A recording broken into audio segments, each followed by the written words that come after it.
Great news, TYT is partnering with Participant Media to help solve the climate crisis, but we need your guys' help. Make sure you check out our series, 10 Days of Action, to learn more about what you can do to make a difference. And also go see an Inconvenient sequel, Truth to Power. It's in theaters nationwide right now. It has a really important message, and I want all of you guys to learn that and absorb it. It's very important. And look, if President Trump isn't gonna lead, then we should. And I believe in the American people and I think we can do it. Already, the majority of Americans are on our side. And so are civic leaders, mayors, governors, and businesses, and they're all moving forward to stop climate change. So don't worry, guys, no single person can stop us. If we fight together, we can win. So I pledge to join the movement and hashtag #BeInconvenient. Go to inconvenientsequel.com/action to be part of the solution. It finally happened for all you folks that want to give money to alt-right YouTube personalities. They have a new crowdfunding website. You may have heard of Patreon for traditional YouTubers.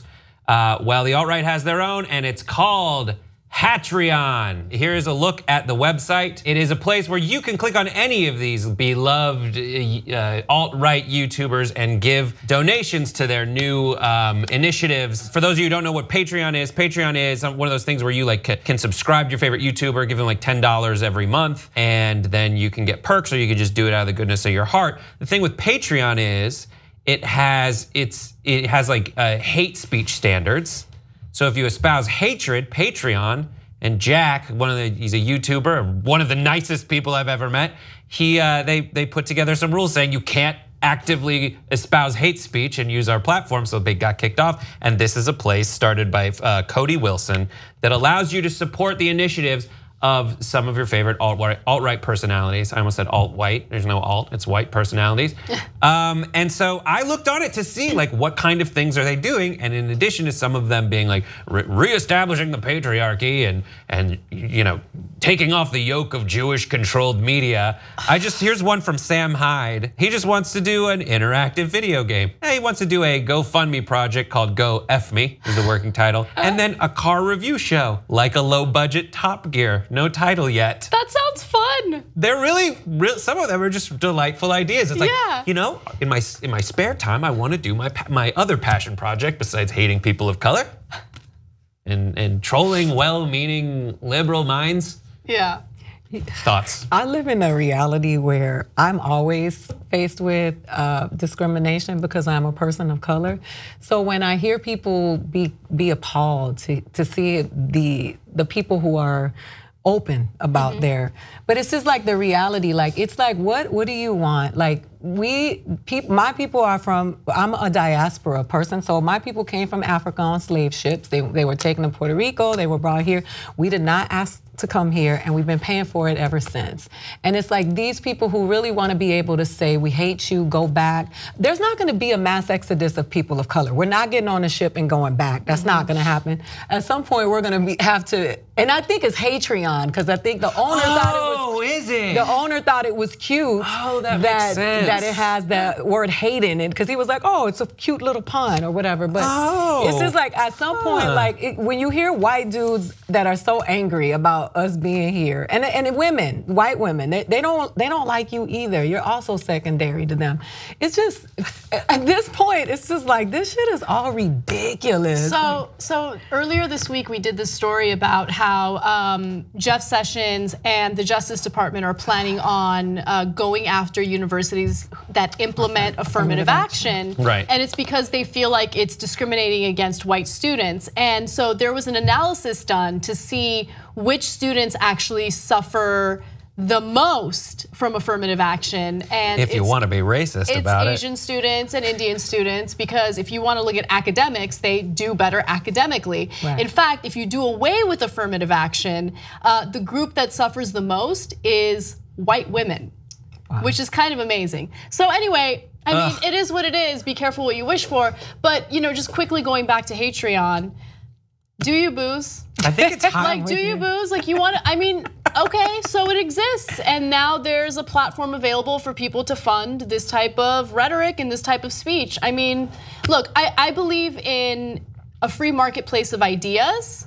I believe in debating ideas instead of censoring them. And I obviously don't agree with the alt-right. We obviously don't get along, but I do believe in free speech. And I do believe that, if they want a way of funding the content that they put out there, I'm not gonna get in the way. I tell you what, it was an amazing little rabbit hole to go down today, watching the videos of these folks. Like some of them are actually funny. And they just go like joke. There was one guy who did, he had a joke and that was quoted in this article. Mark Zuckerberg was able to pull off a quote warm handshake Photoshop in only 7 to 10 tries, down from his previous record of 16. It was like, oh, that's a joke about Mark Zuckerberg not being a very personable person. And it was like a solid little joke and I enjoyed it. And not this guy, but other ones are like going along, funny joke.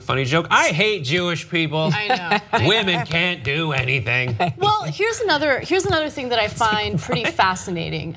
Look, we're living in a really interesting time where people feel comfortable about being transparent in regard to their bigotry or their homophobia or their xenophobia, all of that stuff. They feel like it's totally fine. I'm gonna go ahead and put myself out there.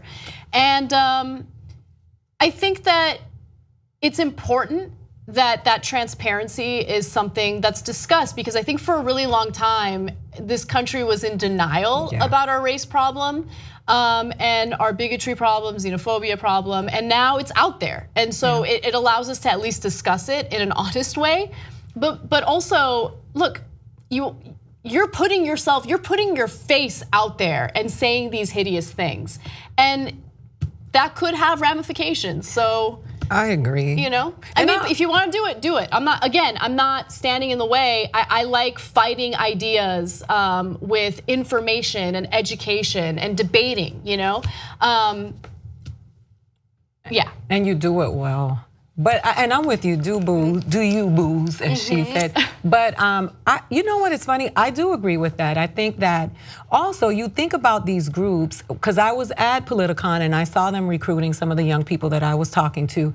So I think that it's important for white people to speak about their fears and about being able to express what they've learned about race, because a lot of kids who are disenfranchised, who are lonely, who are depressed, are recruited by these groups, and they find a home wherever it is. Hate has a place for people who are hurt, because hurt people. So when I think about these groups, I'm with you. If you want to do that, there are people doing that already. Like, we get shocked when we hear about racism on YouTube. Racism lives on YouTube constantly. There is a comment on one of my videos that says, "I did not know monkeys could talk."